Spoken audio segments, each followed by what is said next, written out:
고기영 법무차관 징계위원장이 부담스러워서인지 사의를 표명하자마자 문재인 대통령 즉각 후속 인사를 단행했습니다. 언론에서는 문재인 대통령의 직진이라고 표현합니다. 그 의미부터 짚어보겠습니다. 오늘 문재인 대통령이 윤석열 검찰총장에 대한 징계와 관련해서 했던 내용, 청와대 대변인 발표 들어보겠습니다. 문재인 대통령은 윤석열 검찰총장에 대한 법무부 징계위원회 운영과 관련해 절차적 정당성과 공정성이 매우 중요하다고 강조했습니다.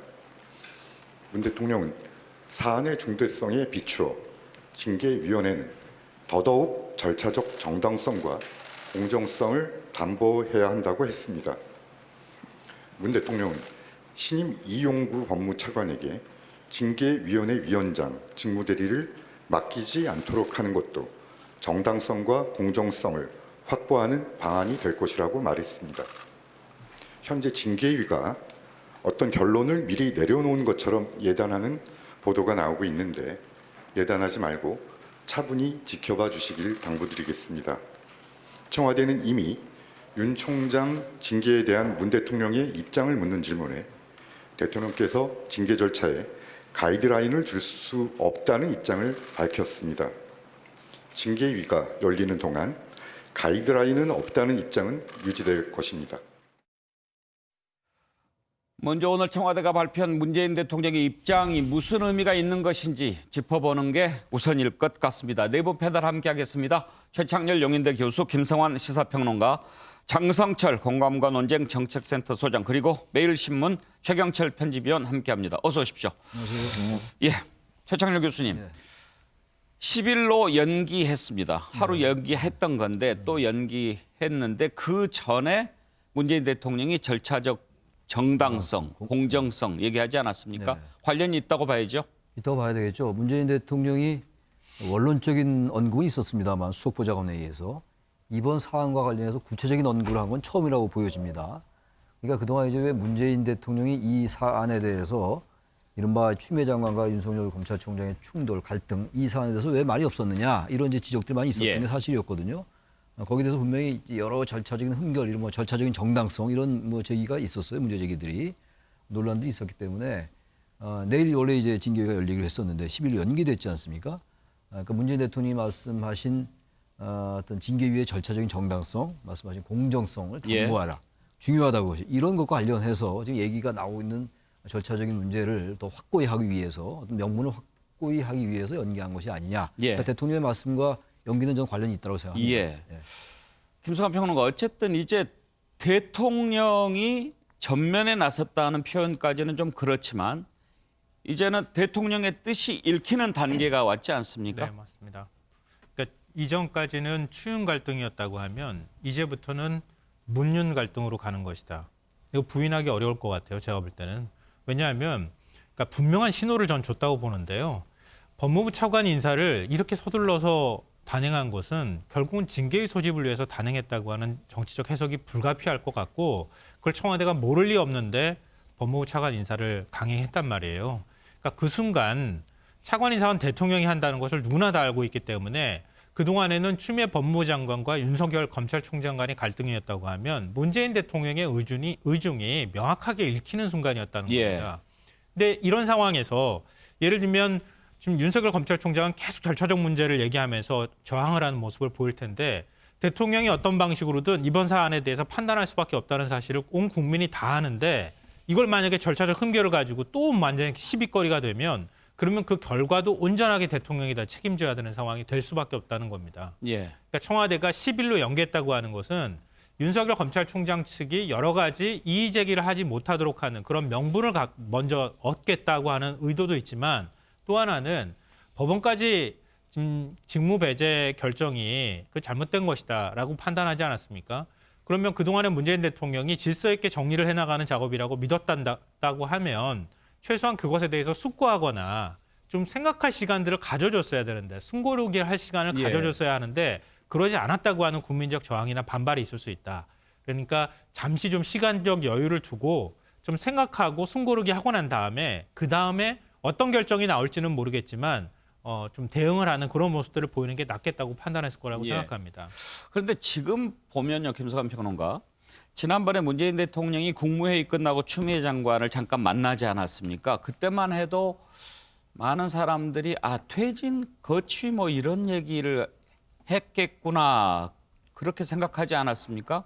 그런데 이후 전개되는 과정을 보면 문재인 대통령이 보자고 한 게 아니고 추미애 장관이 법무부 차관 사의 표명 소식을 전하면서 징계위원회 절차를 진행하기 위해서는 후속 인사를 빨리 해야 될 것 같습니다. 그런 말씀을 드리기 위해서 면담 신청을 한 게 아닌가 그렇게 보여져요. 네, 그랬을 가능성 저도 개인적으로 높다고 봅니다. 예. 근데 뭐 방금 전에도 말씀드렸던 것처럼 추미애 법무부 장관이 이번 사안들을 끌고 가는 것처럼 주도하고 거기에 따라서 여러 가지 이제 잡음들이 나오지 않았습니까? 예. 그런 모습이 보였는데 지금 와서 보니까 추미애 법무부 장관이 그렇게 했던 데에는 문재인 대통령의 의중이 있었기 때문이다. 이렇게 해석되고 있다는 예. 거예요. 그러니까 윤석열 검찰총장에 대한 평가는 논외로 하죠. 좀 이따 뭐 얘기할 기회가 있을지 모르겠지만 어찌됐든 간에 검찰개혁이라고 하는 과제에서 핵심적인 게 윤석열 검찰총장을 어떻게 해서든 검찰총장직에서 내려놓게 하는 것이다. 예. 라고 하는 것을 문재인 대통령도 생각하고 있었다고밖에 보이질 않는다는 겁니다. 장성철 소장, 오늘 문재인 대통령이 절차적 정당성, 공정성 얘기한 것, 그리고 징계위원회를 10일로 연기한 것 어떤 의미가 있다고 보십니까? 잘하신 거라고 보여집니다. 기본적으로 감찰위원회라든지 헌법학자들이 다 말씀을 하신 것이죠. 절차적인 정당성을 지켜라. 결론이 아무리 결론이 옳더라도 제발 절차적인 정당성을 지켜라라고 한 건데 그 부분에 대해서 말씀을 잘하셨다고 저는 생각이 들어요. 하지만 좀 공허한 것이 아니냐라는 생각도 듭니다. 대통령께서 절차적인 정당성과 공정성을 말씀하셨으면 감찰위원회의 권고사항을 받아들여야 한다고 생각이 듭니다. 감찰위원회에서는 윤석열 총장을 직무 배제한 사유, 그것은 위법하고 적절하지가 않다. 그것은 감찰을 할 만한 여러 가지 사항들이 아니다라고 결론을 내려줬어요. 잘못을 하지 않았는데 왜 징계위원회를 엽니까? 징계위원회는요, 연기하는 것이 아니라 취소되어야 합니다. 그렇게 해서 윤석열 총장이 제대로 검찰총장 직을 수행함으로써 검찰개혁에 같이 동반, 앞장서는 모습 취하도록 하는 게 국정 최고 지도자로서 할 역할이 아닌가라는 생각이 듭니다. 예. 최경철 의원께는 지금 청와대를 출입하고 있으니까 분위기를 좀 잠깐 듣고 싶은데요. 윤석열 총장 직무 복귀하면서 헌법 정신, 민주주의, 법치주의 강조하지 않았습니까? 상당히 좀 개선 장군 같은 그런 표정이었는데 그때 청와대 분위기가 어땠습니까? 좋지 않다가 정답이겠죠. 뭐 대통령께서 또 변호사 출신인데 검찰총장의 임기는 법에다가 2년이라고 딱 정해놨는데 그 부분을 지금 지키지 못하는 형식으로 자꾸 흘러가는 부분에 대해서 법치를 강조해온 대통령으로서 그리고 법치를 강조해온 더불어민주당 문재인 정권으로서도 굉장히 아픈 부분이죠. 여기까지 왔다는 데 대해서 굉장히 좀 왜 이렇게 왔을까에 대해서 생각을 많이 하는 것 같아요. 뭐 이런 얘기도 나와요. 제가 뭐 여권의 고위 관계자를 만나니까 이게 말이야 법무부 장관이 처음에는 박영선 장관 쪽으로 흘렀는데 결국에는 마지막에 또 추미애 장관으로 바꿨어. 박영선 장관이 사개특위도 있었고 그리고 법사위도 오래 했는데 그분 시켰으면 싸움 더 잘했을 텐데 뭐 이런 뒤늦은 후회까지 나오는 겁니다. 예. 하지만 물은 이미 엎질러졌고 돌아갈 수는 없으니 대통령과 그리고 참모들이 할 수 있는 길은 결국엔 아까 배훈기 국장님도 말씀하셨다시피 지금은 직진밖에 없다. 돌아갈 수 있는 길이 이미 사라져버렸다. 그렇다면 지금 계속 직진으로 가는 것 자체도 오늘 청와대 분위기를 보니까 굉장히 부담스러워합니다. 이 싸움이 결과가 어떻게 되든 청와대가 입을 상처는 엄청난 것인데 집권 후반기에 청와대로서는 매우 아픈 대목이라고밖에 할 수가 없겠습니다. 그렇죠. 최창렬 교수님, 문제는요. 이제 문재인 대통령이 나섰기 때문에 정말 최후의 일전 아니겠습니까? 만약에 윤석열 총장에 대한 징계가 확정이 되고 그리고 대통령이 승인하고 그렇게 해서 직무 정지가 된다 하면 나름대로 예상했던 기대했던 성과를 거두겠지만 윤석열 총장 지금까지 해왔던 것처럼 순순히 물러날 것 같지 않아요. 또 그렇겠죠. 법적 투쟁할 거고 이번에처럼 또 법원이 윤석열 총장 손을 들어주게 된다면 대통령으로서는 매우 힘들어지지 그렇죠. 않겠어요? 아까 우리 김성환 평론가가 추미애 윤석열 갈등이 아니라 대통령과 갈등이라는 얘기를 했지 않습니까? 그렇게 가는 거죠, 만약에. 징계위원회에서 해임이나 면직이 되고 윤 총장이 이제 법적 절차를 밟고 말이죠. 그렇게 된다면 이건 뭐 보통 이게 상당히 정말 돌아서는 달인데 저는 그래서 조금 이제 발상을 좀 바꿔봐야 될 필요도 있다고 생각하는 게 10일로 연기했지 않습니까? 예. 10일로 연기했다는 건 어쨌든 뭐 절차적인 정당성에 대한 문제가 나오는 것을 미연에 방지하고 공정성을 담보하는 거 아니겠어요? 아까 말씀드린 예. 것처럼. 그런데 10일이면 시간이 또 꽤 됩니다. 오늘 3일, 일주일이죠. 일주일이에요. 예. 일주일 동안 또 어떤 발언들이 나올지 모르고 예. 어떤 뉴스가 나올지 모르는 거예요. 예. 지금 게다가 전제는 행정법원의 판시가 있었고 그리고 감찰위원회 권고가 있었습니다. 어쨌든 간에. 이건 뭐 움직일 수 없는 사실이니까. 그런데다가 지금 이제 이용구 차관의 얘기는 예단하지 말자라는 얘기를 했잖아요. 네. 그러니까 이대로 간다면 지금 말씀처럼 대통령이 집행을 하고 해임 또는 면직을 말이죠.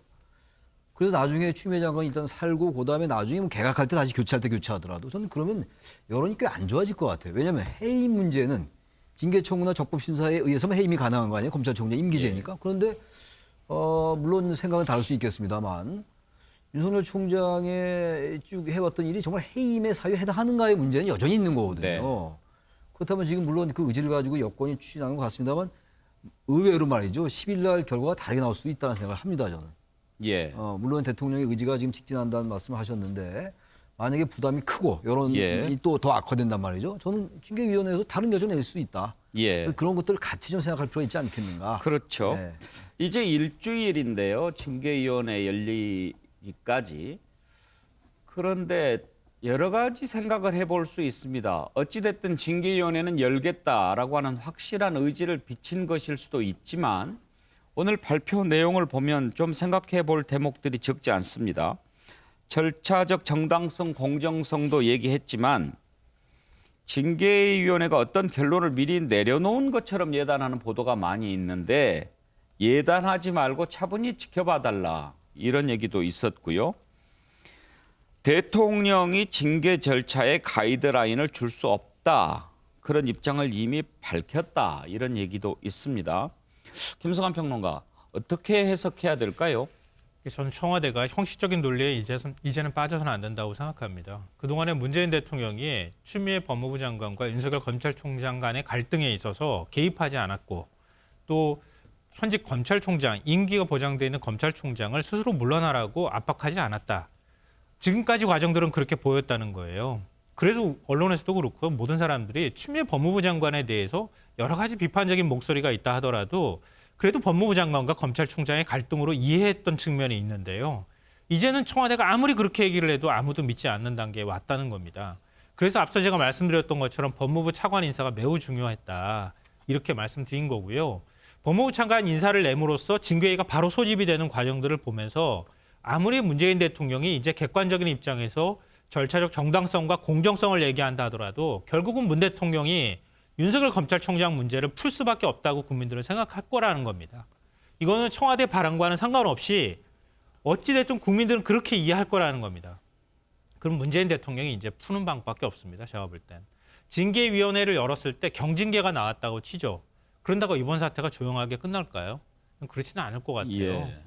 그러니까 뭐 그걸 어떻게 윤석열 총장이 받아들일지 모르겠지만 이제는 문재인 대통령이 정치적인 해법으로 풀 수밖에 없는 상황에 왔다. 그 해법을 이제 피하지 말고 자꾸 형식 논리에 얽매여서 끌려다니지 말고 예. 차라리 국민께 검찰 개혁을 위해서 이런 게 필요하고 윤석열 검찰총장에 대해서 지금 여러 가지 부적격이라고 생각하는 국민들도 꽤 많이 계시거든요. 그런 국민들께도 왜 문제가 있는지를 정확하게 얘기하고 문 대통령의 생각들을 국민들이 이해할 수 있도록 하는 조치가 좀 필요하다고 봅니다. 김성환 평론가 말씀은 정면 돌파가 정답이다 이렇게 읽히는데 그렇게 받아들여도 네, 되겠습니까? 문 대통령이 매듭을 지을 수밖에 없는 예. 상황에 왔다는 겁니다. 알겠습니다. 장성철 소장 혹시 일주일 사이에 어떤 정치적인 묘수 이런 게 나올 가능성도 생각해 볼 수 있을까요? 그러면은 좋겠어요. 그런데 그럴 가능성은 좀 적어 보입니다. 왜냐하면 여권 인사들은 되돌아가길 갈 수가 없다라고 얘기를 했습니다.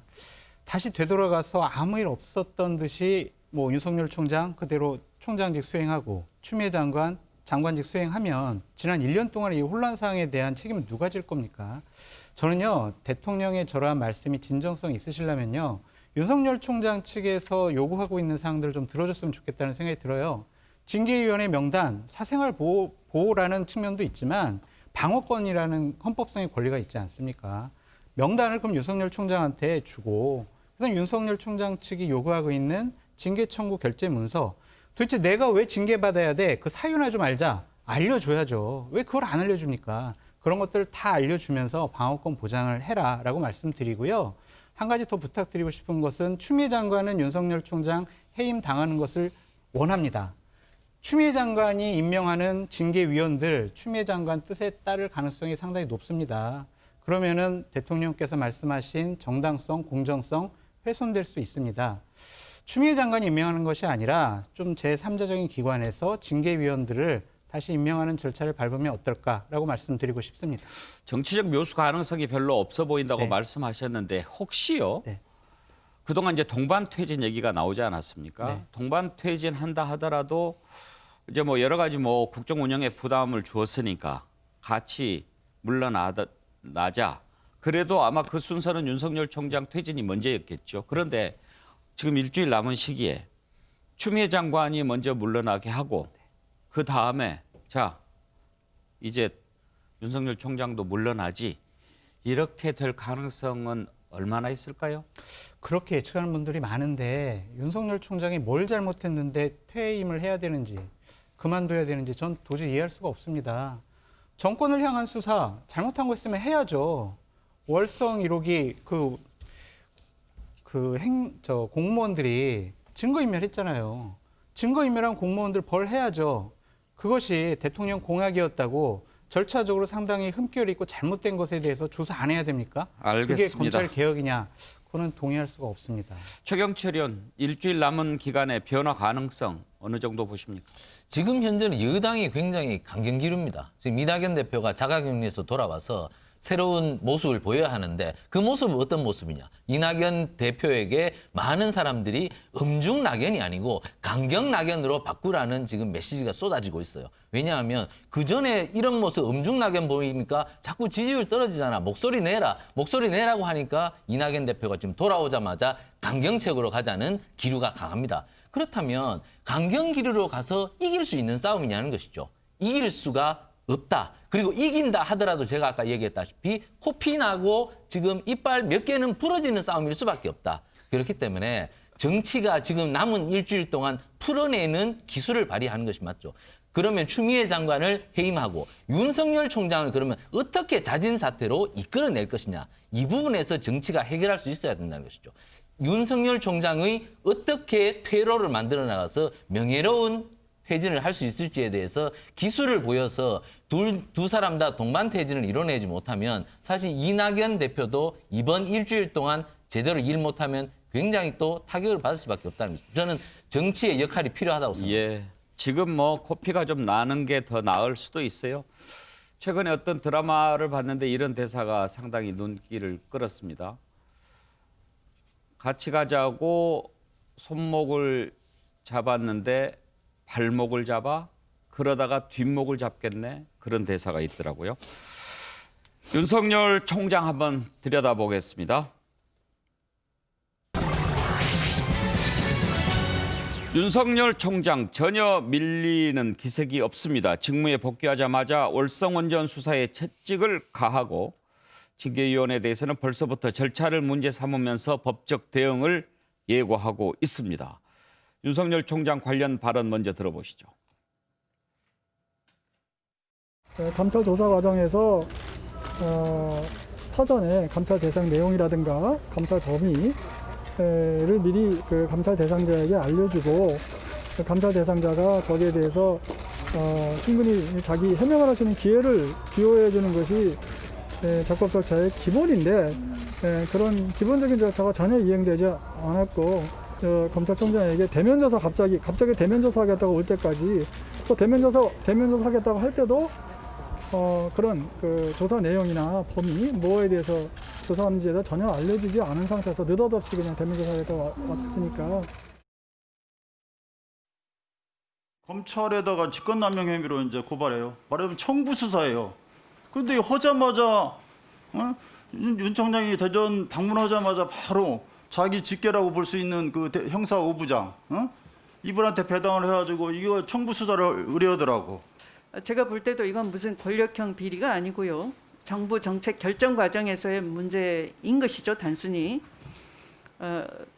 그런데 정치인 총장이 정부를 공격하고 흔들기 위해서 편파 수사를 하거나 과잉 수사를 하거나 청와대 압수수색 수십 회 뭐 이런 것들이 상당한 그 민주적인 시스템을 공격하고 붕괴하는 거와 다름이 아닌 것이죠.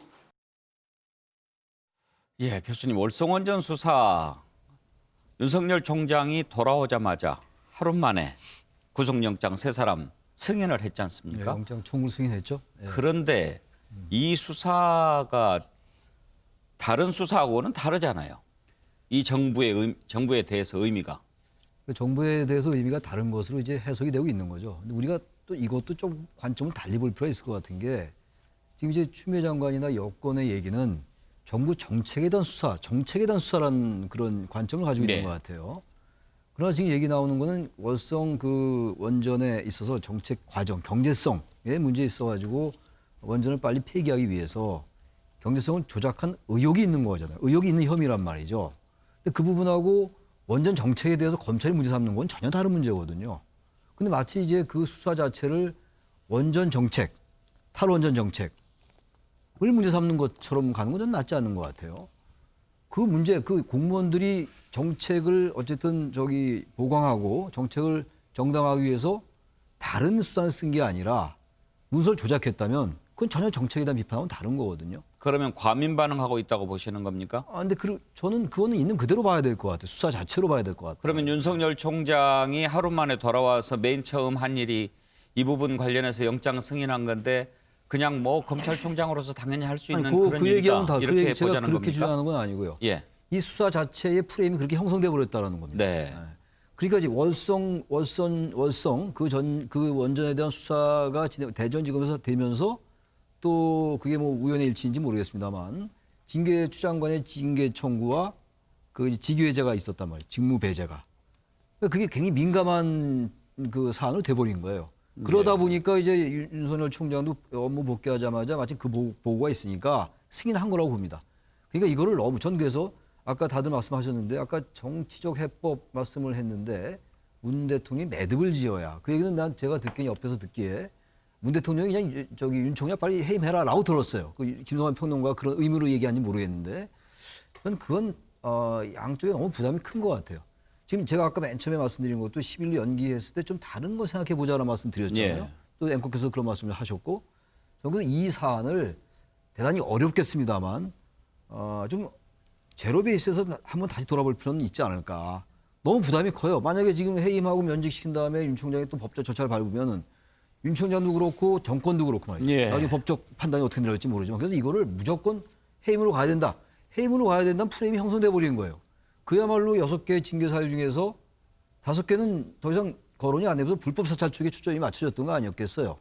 근데 행정법원의 판단도 어쨌든 장관의 지휘감독권은 민주적 통제 등 필요한 최소한의 정도에 그쳐야 된다. 이 얘기는 사실은 이런 일련의 절차가 대단히 잘못됐다고 얘기한 거거든요. 사실 법원에서, 행정법원에서. 물론 직무 사유의 어떤 위법성 이것을 판단은 아니었다 하더라도 그렇다면 이거를 대통령께서도 지금 아까 이용구 차관 얘기도 그렇고 청와대 강민석 대변인 얘기도 그렇고 예단하지 말아라.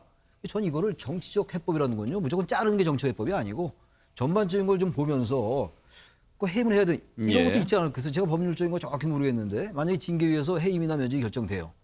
그리고 대통령이 좀 보류하면 안 될까? 이쪽이 재량권을 할 수 있지 않겠어요? 대통령이 좀 이 결정을 좀 보류한다. 징계 절차를 내렸는데 징계를 내렸는데 그 부분에 관해서는 청와대가 이미 입장을 밝혔죠. 밝혔습니까? 예. 완전하게? 청와대 발표 보면 징계를 따르겠다고 그랬죠. 그렇죠. 징계 징계 절차에 가이드라인을 줄 수도 없고 네. 그리고 징계가 나오면 대통령이 거기에 대해서 뭐 집행을 이해를 할 수 했다고 없다는 얘기했잖아요. 거니까요. 그게 지금 보세요. 원래 이제 이 징계가 내일 열리게 됐다가 이제 10일 연기됐어요. 예. 상황의 변화예요, 지금.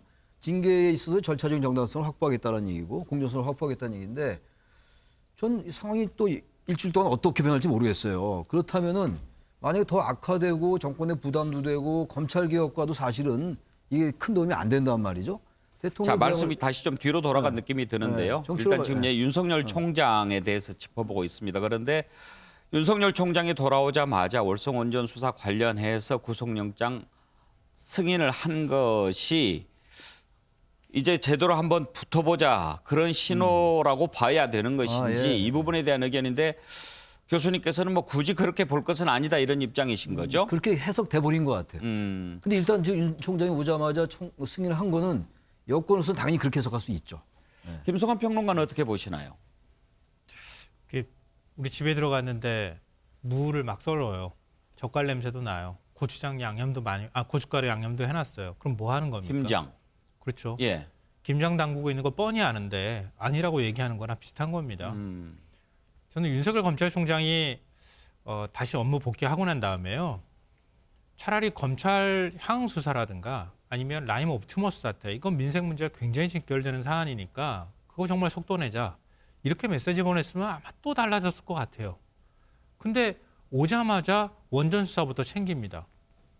챙기고 난 다음에 원래 그 전에 윤석열 검찰총장이 원전 수사 보고 받았다고 하잖아요. 근데 그때 보고 받았을 때 이 정도 혐의 가지고 지금 구속영장을 치는 건 좀 무리가 있다. 이렇게 얘기를 했다고 하는데 그때 수사 내용하고 달라진 게 하나도 없고 오히려 그냥 혐의 내용 하나 제목이 추가된 거예요. 그 똑같은 내용을 다시 보고했는데 구속영장 쳐라 이렇게 얘기했다는 거 아닙니까? 그거 어떻게 해석이 되겠습니까?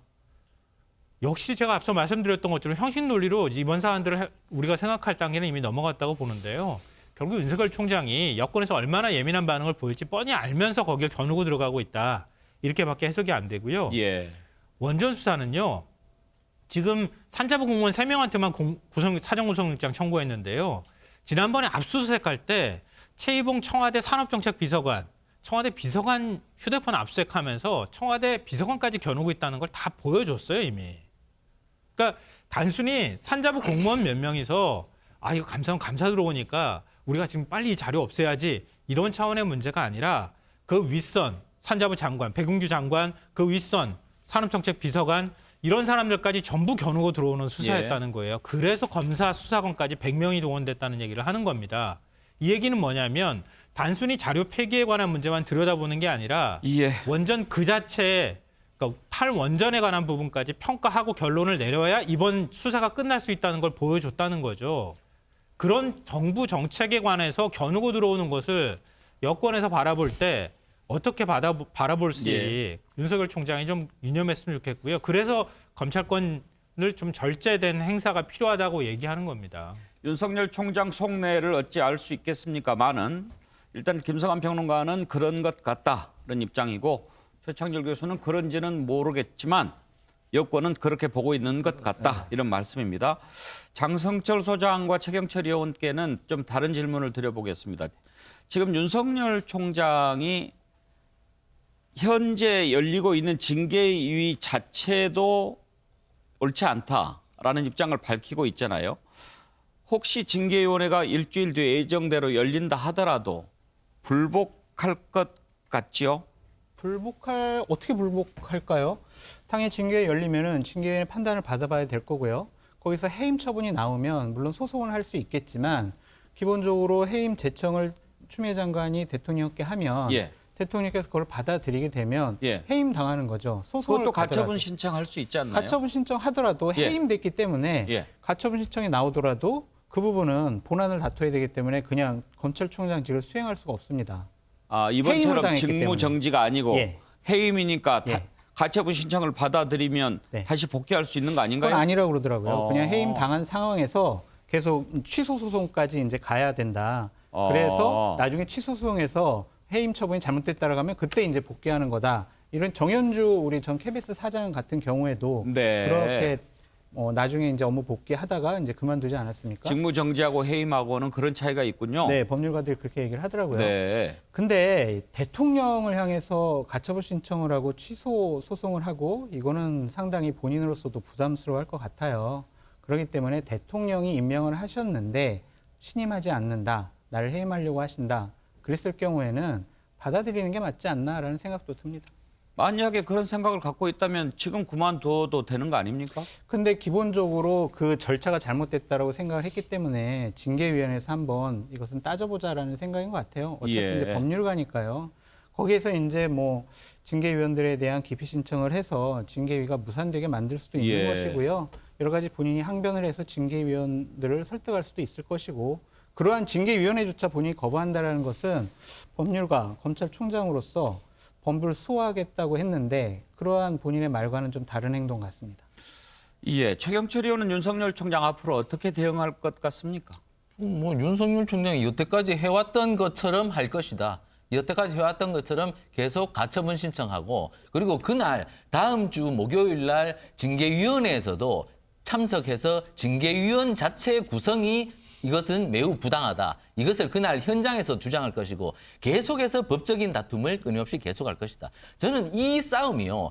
계속해서 갈 수밖에 없다. 이 악순환이. 그래서 아까 원전 수사도 얘기했다시피 이 원전 수사도 여권에서 공정하지 못하다고 얘기하는 것은 결국 수사에 정치가 자꾸만 개입하기 때문에 그러합니다. 그렇기 때문에 저는 이번 사안에서 추미애 장관과 윤석열 총장이 동반 퇴진하는 그림을 정치에서 만들어내고 대통령께서 지금까지 윤석열 총장을 내가 동원해서 검찰의 정치적 개입을 상실하게 한 나의 책임도 있다. 이것을 국민들에게 먼저 사과하고 고백하고 이제부터는 이러한 악순환을 끊자. 이러한 말씀도 하실 필요가 있다고 생각합니다. 예. 왜냐하면 대통령께서 5월 10일 날 취임하시고 5월 19일 날 법무부 장관도 검찰총장도 임명되지 않은 상태에서 서울중앙지검장 윤석열을 발탁 승진해서 임명했습니다. 그것도 청와대 발로 인사브리핑을 했습니다.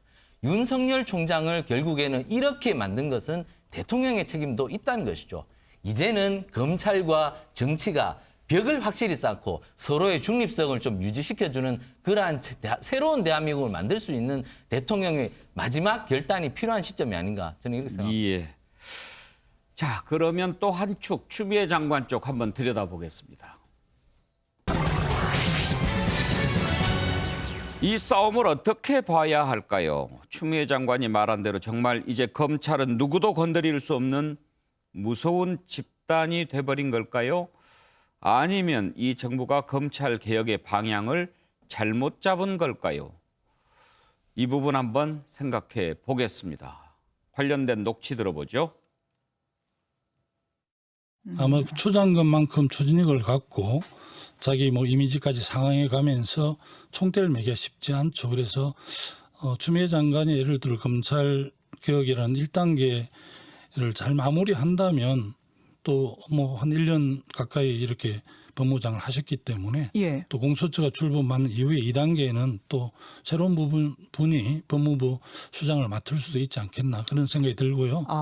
다만 저는 뭐 이 윤 총장하고 동반퇴진이라는 것은 네. 동의하기 어렵고 실제 대통령께서 그렇게 하지 않았을 겁니다. 그 해법이 동반퇴진은 아니다. 예, 저는 그렇게 봅니다. 이 추미애 장관님도 그렇고 윤석열 총장도 그렇고 결국은 대통령이 임명한 분들이잖아요. 그러면 대통령에게 누가 되지 않는 게 무엇인가를 생각해야 되고 국민들이 좀 더 마음과 네. 생활이 좀 더 나아지고 편해지기 위해서 노력하는 것이 저는 공보에 가져야 될 기본 자세 아닌가 싶어요. 윤 총장, 추 장관 둘 다에게 해당되는 말입니까? 그럼요. 그거는 그렇군요. 저한테도 마찬가지고. 예. 문재인 대통령의 레임덕이 시작되었습니다. 문재인 권력 남용의 여러 정점 중 하나로는 데드덕 추미애가 있습니다. 본인이 데드덕이 된 줄도 모르고 이제는 크레이지덕이 되어 더욱 아나무인으로 검찰개혁 운운하면서 설치고 있으니 국민의힘은 참으로 추미애 복이 있는 정당임을 실감하고 있습니다. 예, 추미애 장관 오늘 SNS에 글을 올렸습니다. 글의 내용은 그런 겁니다. 검찰이 지금 어떤 검찰이냐. 살아있는 권력을 수사한다고 하면서 정치적인 수사, 표적을 선정해서 여론몰이 하지 않느냐. 검찰당이라고 불릴 정도다. 전직 대통령도 전직 총리도 전직 장관도 가혹한 수사 활극에 희생되고 말았다. 이런 무소불위의 대한민국 검찰의 힘, 이제 나는 살떨리는 무서움과 공포를 느끼지만 이를 혁파하지 못하면 검찰 개혁은 공연불이 되고 말 것이다 라고 하면서 노무현 전 대통령 영정 사진까지 올리면서 두려움 없이 나아가겠다 이런 각오를 비쳤습니다. 최창렬 교수님, 오늘 추미애 장관이 올린 글을 보면 막 마지막 전쟁에 나가는 장수의 어떤 그런 글 같아 보였어요. 정치가 너무 비장해지는 것 같아요. 지금 워낙 몇 개월 동안 진행된 사태라고 얘기해야 될 것 같습니다. 근데 추미애 장관의 저런 얘기는 이제 언급들은 검찰은 정말 무소불위의 권력, 기득권의 상징, 그리고 바로 저러저러하기 때문에 지금 거의 검사들, 평검사들 거의 대부분이 이제 반발을 한 거 아니겠습니까? 바로 다른 어떠한 공무원 조직도 하지 못한 일을 했다라는 거 아니에요. 그건 뭐 여권에서 나온 얘기니까. 바로 저러한 이유 때문에 개혁해야 된다는 그런 논리의 연장이거든요. 단지 저에게는 그 자체로는 뭐 대단히 비장한 얘기고 그렇습니다. 일련의 상황들이 있었잖아요, 지금. 그런 얘기가 너무 배제된 얘기 같아요. 저는 그래서 다시 이럴 때는 제가 자꾸 강조하는 게 기본으로 돌아가자는 거예요. 양쪽이 지금 막 감정 싸움이 이렇게 막 치달았어요, 지금. 그러니까 이제 검찰총장 입장에서도 자신으로서 승복할 수 없는 거 아니겠습니까? 법적 절차는 또 있는 것이니 거기에 호소하는 거예요. 그 1라운드 이겼습니다, 지금 검찰총장이. 이건 다 패배할 수밖에 없어요, 이대로 간다면. 저는 그래서 이럴 때 정치가 필요한 거다. 정치력이라는 거 바로 이럴 때 필요한 것이지 법적 절차대로 계속 가면 정치가 필요가 없는 겁니다. 사법 영역으로만 그냥 따를 뿐이에요. 따라서 이거는 이제 누굴 탓하고 이런 건 뭐 다들 얘기 갈라져서 얘기하고 있습니다만 과연 검찰총장 사태가 검찰 개혁인 것인지를 다시 봐라란 얘기예요. 검찰 개혁 많이 하고 있습니다. 공수처 출범하는 게 검찰 개혁인 것이고 저는 국민의힘이 마냥 공수처 지휘하는 건 잘못됐다고 생각합니다. 일단. 그리고 검경수사권 조정 법에 의해서 이루어지고 있을 겁니다. 또 조직 문화 바꾸고 있고 공안과 특수 위주로 됐던 검찰 수사도 공판, 형사 위주로 가고 있는 거잖아요. 검찰이 거기에 저항한 적은 없어요. 단 이번 사태에 관련돼서 추미애 장관의 조치가 부적절하다고 해서 지금 반발하고 있는 거 아닙니까? 근데 이걸 전부 기득권에 저항했다고 이렇게 완전히 단정하면은 저러한 얘기는 말이 맞는 얘기죠. 그럼 그렇지 않고 여러 가지 저간의 사정을 본다면은 저에게 지나치게 지지층을 결집한 얘기를 들을 수가 있다. 제가 그걸 양쪽을 다 지적을 하는 겁니다. 예. 네.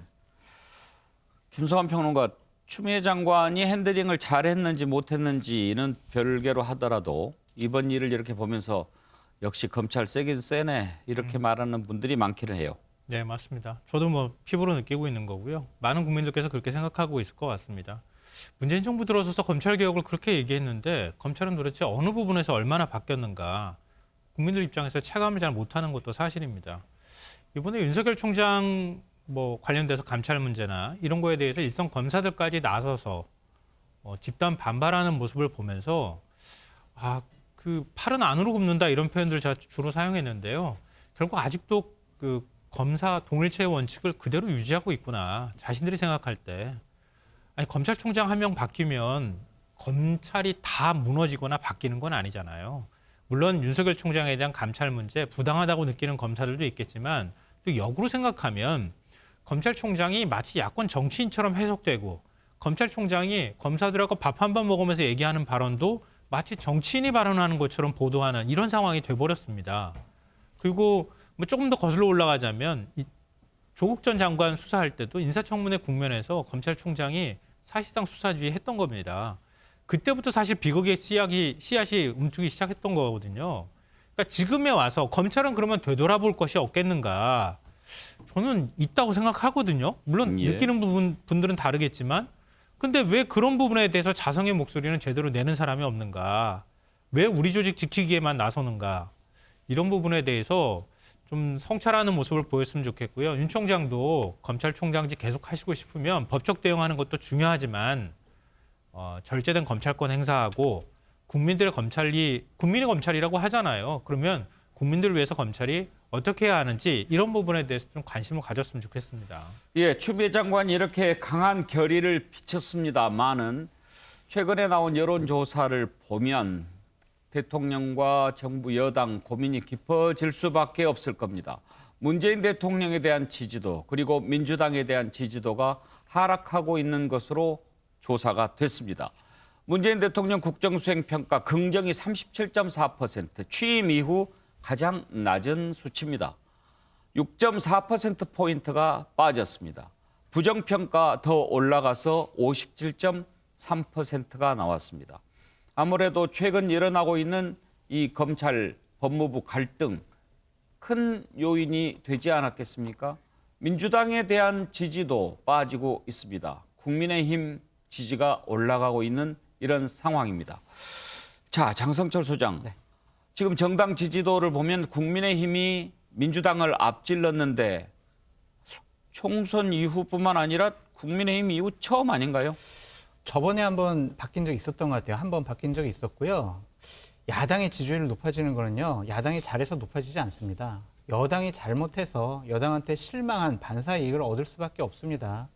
야당의 어떤 대안 세력이라든지 대안을 제시한 게 없습니다. 그냥 여당이 조국 사태 이후에 추미애 윤석열 사태까지 보면 공정하고 정의롭지 않은 것 같다라는 것과 부동산 문제에 대처하는 것을 보면 이 정부 문제 해결 능력이 없다, 무능력하다.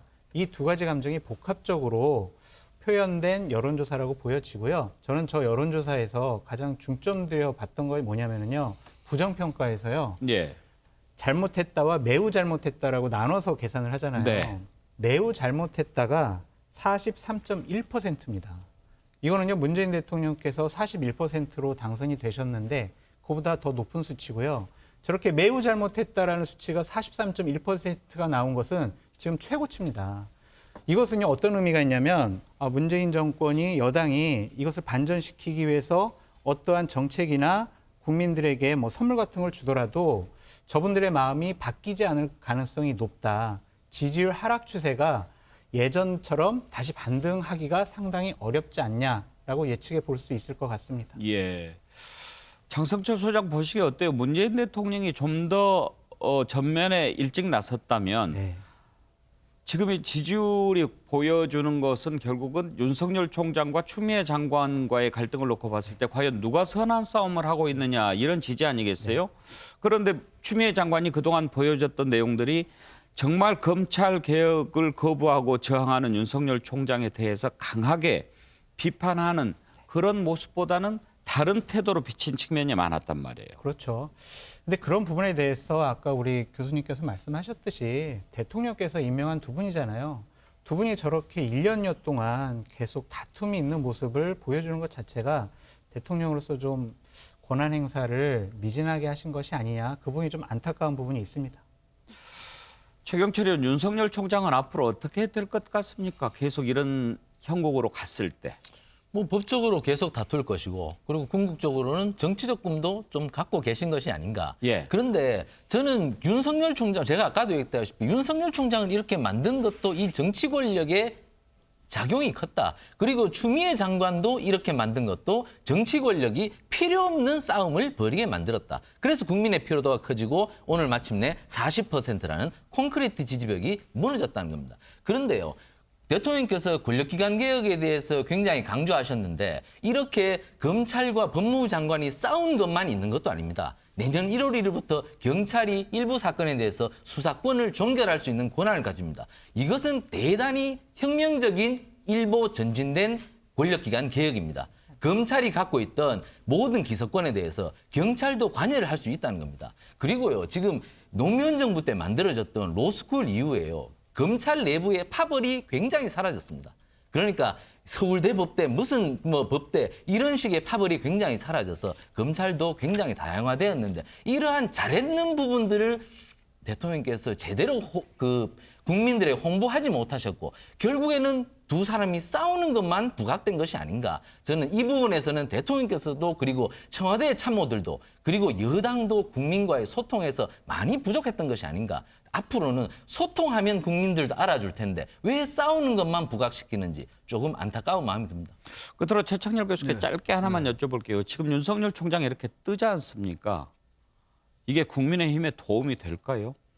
좀 크게 도움되지 않을 것 같고 그리고 윤 총장이 정치를 할지 안 할지는 모르겠습니다만 정치를 할 수 있을 것 같은 발언은 많이 있었잖아요. 근데 국민의힘으로 가지는 않을 거예요 아마. 그리고 이건 국민의힘도 이 상황을 굉장히 지금 여러 가지 이해관계를 따지면서 볼 겁니다 아마. 자신들에게 유리하다고 생각하는 국면도 있겠습니다만 별로 유리할 게 없죠. 왜냐하면 지금 국민의힘의 이른바 대선주자들이 대단히 왜소화되고 있거든요. 국민의힘도 썩 이상이 좋지는 않다. 이건 정치나 법이나 모두에게 패배자가 될 수 있다는 말을 다시 한번 드리는 겁니다. 제가. 예, 오늘 여기까지 하죠. 네 분 패널 수고하셨습니다. 예, 고맙습니다. 이제 코로나19 상황을 잠시 살펴보겠습니다. 사상 초유의 코로나 수능을 치른 날인데요. 오늘 또 확진자 500명대를 기록했습니다. 540명. 좀처럼 내려가지 않습니다. 백순영 가톨릭의대 명예교수 전화로 연결돼 있습니다. 교수님. 예, 안녕하세요. 예, 지금까지 수능은 뭐 큰 문제 없이 잘 치러지고 있는 것 같죠? 예, 근데 지금부터가 문제인 것 같습니다. 예. 일단 수능이 끝났으니까 수험생들은 아마 해방감에 친구들과 만남이 많아질 수 있을 것 같은데요. 뭐 가능하면 안 만나는 것이 좋겠지만 일단 만난다 할지라도 마스크 쓰기, 손 씻기, 거리 두기 등에 신경을 쓰셔야 할 것으로 보이는데 오늘로써 이게 대입 전형이 다 끝난 게 아니고 수시, 면접, 논술, 실기 등 코로나19가 아니더라도 감염증이 생기면은 본인의 대입 전형에 막대한 지장을 초래할 수 있거든요. 또 이 전국적으로 지금 수험생의 이동이 많아지게 될 수밖에 없습니다. 즉 지방에서 서울로 면접을 보러 오게 되고 수시도 보게 되고 또 다시 고향으로 돌아가기 때문에 이 이동이 많아지고 접촉이 많아지기 때문에 연말까지는 최대한 접촉을 주의해야겠습니다. 예. 근데 그나저나 이렇게 거리두기 단계도 격상했는데 왜 안 떨어지는 걸까요? 예, 뭐 일단은 1.5단계 2주일 됐고 2단계 격상한 지는 한 열흘쯤 됐는데요. 결국은 이 효과가 증가세가 주춤한 것까지 아마 역할을 한 것으로 보이지만 확연한 감소세는 보이지 않습니다. 그래서 문제가 이 유행의 특징이 겨울철에 들어오면서 되었고 또 지역사회에 있어서의 일상적인 감염이 주를 이루고 있어서 방역당국의 확진자 접촉 동선 추정만으로는 한계가 있습니다. 따라서 당분간 400~500명 이 신규 확진자가 유지될 것으로 보여서 또 여기에 급격한 증가 추세가 만약에 나타난다면은 서울 수도권만이라도 신속한 2.5단계 거리두기 격상이 필요한데 그 효과가 상당히 더디게 나타나는 것이 이번 유행의 특성이라고 봅니다. 예. 어제도 말씀드렸는데 지금 의사협회 같은 경우에는 거리두기 단계 더 올려야 된다 이렇게 주장하잖아요. 계속 숫자가 안 내려가면 거리두기 단계 고민해봐야 되겠죠? 예, 이게 지금 상태로 계속 유지가 된다고 해도 좀 상당히 문제가 될 수 있기 때문에 이 2.5단계는 고려해봐야 되는데 아마 방역당국에서는 지금 2단계에서 플러스 알파로 유지하는 것으로 보이는데요. 실제로 400~500명이라고 하더라도 우리 의료체제만 버텨준다면은 뭐 2 플러스 알파도 상관없겠습니다만 방역이 좀 달라질 수 있거든요. 역학조사가 지금처럼 이렇게 확진자 찾아서 동선 찾아가는 데는 한계가 있을 것으로 보입니다. 예. 이제 수능이 끝났고 내일 모레 이제 주말 들어가고 이렇게 될 텐데 그 일주일 정도밖에 안 남았지 않습니까? 이제 단계 조정한 게요. 이 사이에 가장 신경 써야 될 부분이 뭘까요? 결국은 지금 조심한다는 것이 앞으로 일주일, 2주일 후에 나타나는 것이기 때문에 연말까지는 계속 이 400~500명이라는 숫자가 얼마나 늘어날지 이게 더 걱정이 되는 상황이니까 지금 연말로 가면서 지금보다 더 강력하게 좀 접촉을 줄이지 않으면은 이 400~500명 부담스러운 숫자가 더 크게 늘어날 수도 있습니다. 특히 지금 부산 같은 경우를 보면은 이게 굉장히 우려스러운 부분들이 생기는데요. 예. 이런 상황이 서울 수도권에서는 더 빨리 나타날 수도 있거든요. 예. 이 집단 감염이라는 것이 N차 감염이 한참 있다가 발견되게 되면은 결국은 1000명이라는 숫자를 볼 수도 있기 때문에 그렇게 가지 않기 위해서는 우리 서울 수도권에 있는 지금 주민들이 굉장히 신경을 쓰셔야 될 때라고 봅니다. 한 가지만 더 여쭤보겠습니다. 이럴수록 이제 백신, 치료제 이런 거 관심이 많아지는데 영국이 세계 최초로 화이자 코로나 백신 긴급 승인했다고 합니다. 우리는 뭐 아스트라제네카 백신 계약 완료했다고 하죠? 예, 우리가 뭐 제일 가까이 있는 것이 아스트라제네카로 보이는데요. 예. 이 영국의 입장에서는 어쩔 수가 없었던 것 같습니다. 최대한 신속히 승인한 것인데요. 사실 영국은 유럽연합에 아직은 들어있는 상태인데도 유럽에서 아직 승인을 안 했는데 단독으로 승인을 했습니다. 일단 영국의 입장에서는 임상 3상의 효과는 인정한 것으로 보이고 다만 2~3개월간의 이 단기 부작용이 제한적이라고 보고서 접종을 시작하게 되는데 요양원, 요양병원 환자로부터 접종을 시작하고 또 다음 주면 일단 시작을 한다고 합니다. 아마 미국이나 유럽 국가들보다도 먼저 접종을 시작했기 때문에 우리 입장에서 보면 좀 더 빨리 이 mRNA 백신의 효과라든지 부작용 같은 것들을 확인할 수 있는 좋은 기회가 되는 것으로는 보입니다. 그런데 원래 이 백신 같은 경우에 임상 시험하는데 몇 년씩 걸리고 그런다고 하지 않습니까? 예, 그런데 원래 이렇게 짧은 정상적으로 시간에 되는 거 믿을 수 있나요?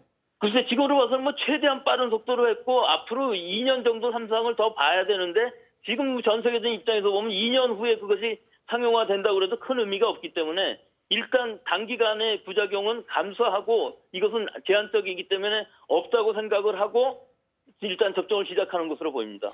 예, 교수님 알겠습니다. 오늘 말씀 감사합니다. 예, 감사합니다. 예, 백순영 가톨릭 의대 명예교수와 함께 코로나 상황 살펴봤습니다.